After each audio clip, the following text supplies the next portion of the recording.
I think a lot of people struggle with how to explain their business. A lot of CTOs are terrible at explaining their business, right? I mean, the greatest pitch of all time is, we were using MP3 players for 10 years, probably even longer. And it was like, oh, there's a gigabyte worth of MP3 players. Then this guy named Steve Jobs comes and says, oh, it's, 1,000 songs in your pocket. Really explains that and makes it understand. I think a lot of people were using that kind of marketing angle, the Facebook for whatever, because they couldn't articulate what they actually do. Have you guys found in communicating with prospects, with actual customers, with some of these investors, is it easy for them to grasp pretty quickly? And when they don't, what do you do to kind of bring them back in, reel them in, so that the person who probably is a correct customer will actually get in? Because I think a lot of times people struggle terribly with this, and even though that person would be the exact right fit, there's a communication breakdown. Yeah. And real quick, I mean, my question kind of along with line with Zach, I'm thinking like the millennial 25 to 30-year-old, do they just get it off the bat because they're so used to fractional shares because of Robinhood? And, and is there more questions from the older generation because they're like, you're trying to do what on block what? I don't understand. Right. Yeah. So it's funny, being a two-sided marketplace, we serve two kind of very different demographics. When it comes to the end user, the millennial, we call them capital providers. They understand right off the bat, like, hey, this is like Robinhood, but it's for real estate. When we really get into talking to the people who are providing the assets, providing the properties, we take more of that, hey, this is the NASDAQ approach.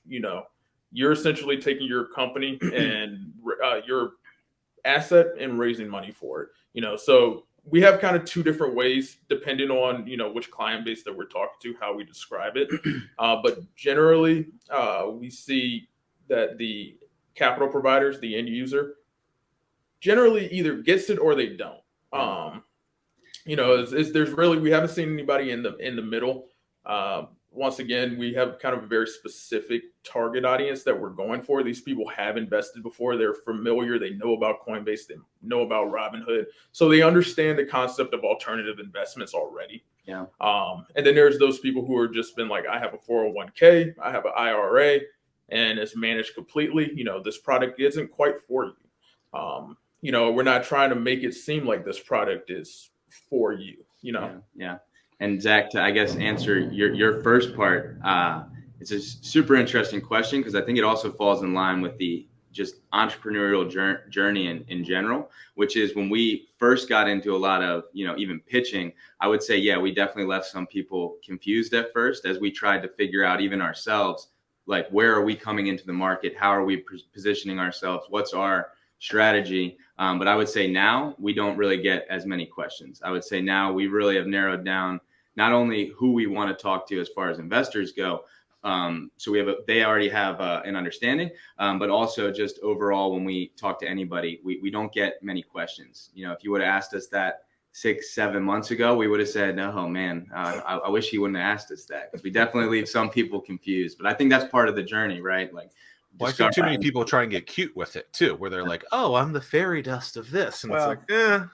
And one thing that and I'm not trying to give myself credit here at all, but just make me feel good about myself for a moment. But one of the things that I told Josh and Stan was, every time you pitch, and I tell this to everybody, every time you pitch, document every question that was asked. Mm-hmm. And then if you see a trend, then you have a hole in your pitch, and you need to address that the next time that you pitch. So hopefully you guys took that advice, and that alleviated a lot of the questions that continue to be asked. Yeah. Not only that, and also, had a huge, again, also from you, Tim, but huge advice we got from, another William and Mary connection recently really helped us understand that and get better as well, which was, Bay, which was great as well for us. So yeah, thank you for that. We definitely take that advice and run with it and see how we can improve, because you guys definitely know a little bit more than us, that's for sure. So always trying to take the advice and apply it, because then it only helps us. Well, right on cue, we got a question for you guys to, add to the bank, if you will. Matt Castillo says, I'm a novice investor. You've spoken to how people can raise capital for the project.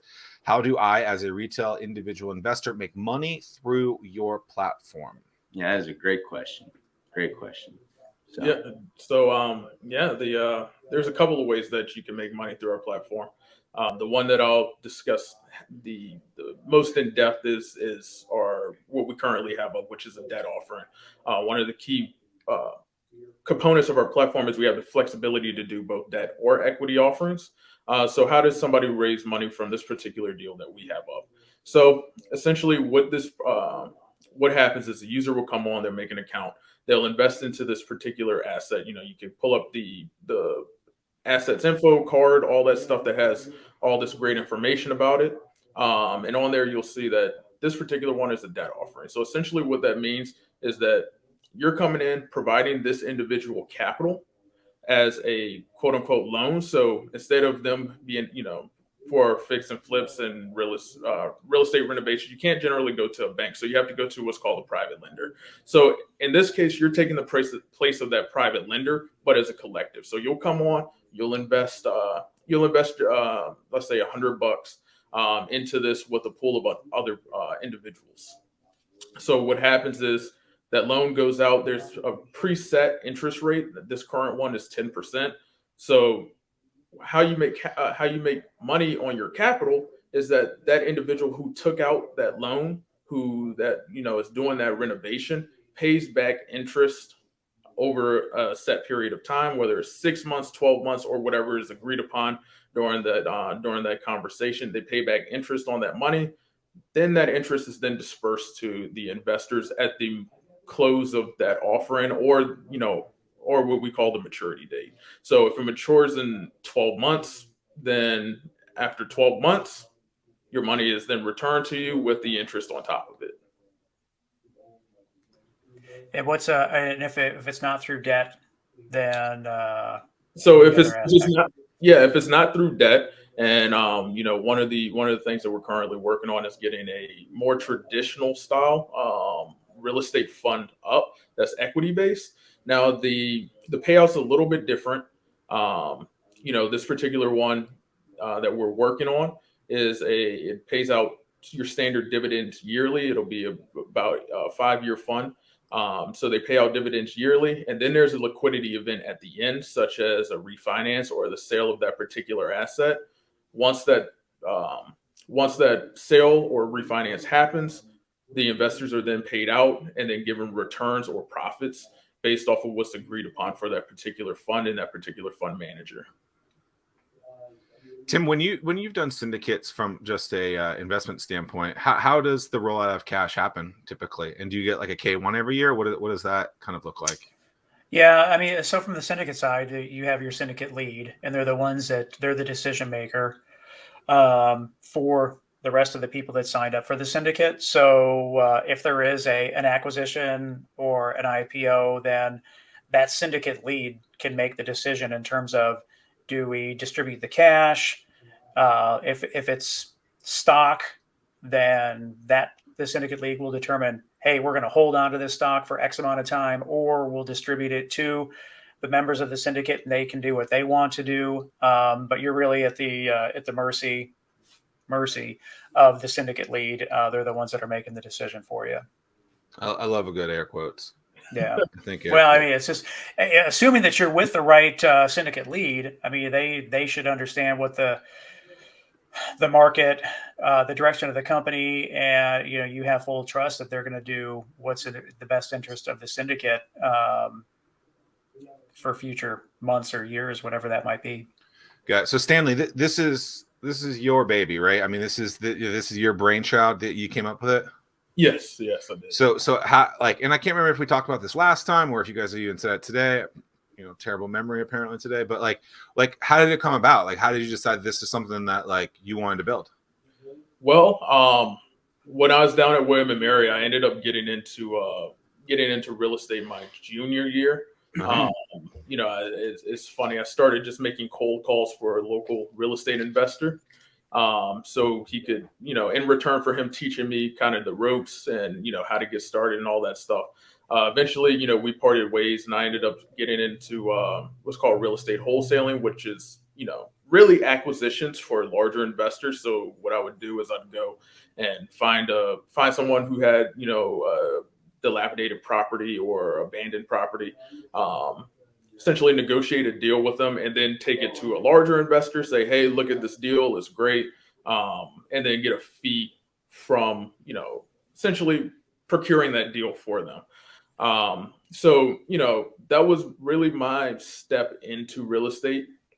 And, I was successful at it, made enough money that I was able to pay off any loans that I had for school. It really just kind of at that moment understood the power of real estate. And that kind of led me to say, hey, how can I let other people break into the real estate market? How can I allow them the chances that I had, afford them the chances that I had, but they might not have the same network that I had. So that's what really led to Pocket Properties, was really just a way for me to take down a lot of the barriers that I experienced when I was breaking into the real estate market, and save a lot of people a lot of headaches, a lot of heartaches, from having to go through all the extra steps that I had to experience. It was funny. I was telling someone recently that a couple of people in my family are adopted. This is a completely big switch, but like I was telling some people in my family are adopted, and I said, yeah, I think adopting a kid is like $75,000, and they were mind blown by that. And so I was like, all right, well, let me Google it real quick and figure out what it is. And so it's like $35,000 to $75,000 is the average adoption to adopt an American child, a U.S. born child in America, something like that.